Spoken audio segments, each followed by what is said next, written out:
ఒకరోజు గణేశుడు మరియు అతని తమ్ముడు కార్తికేయుడు కలిసి ఆడుకుంటున్నారు. ఆ సమయంలో దేవతలు వారికి ఒక ప్రత్యేకమైన పండును ఇచ్చారు. పిల్లలు కావడంతో ఆ పండును ఇద్దరు పంచుకోవడానికి సిద్ధంగా లేరు.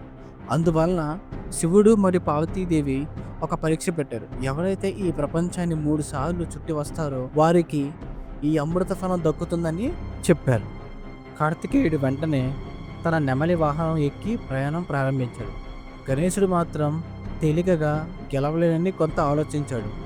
తన దేహకృతి దృఢంగా ఉండడం వల్ల, తన వాహనమైన చిన్న ఎలుక కావడం వల్ల, తనకు రెక్కలు లేకపోవడంతో ఈ పోటీలో గెలవడం కష్టమని భావించాడు.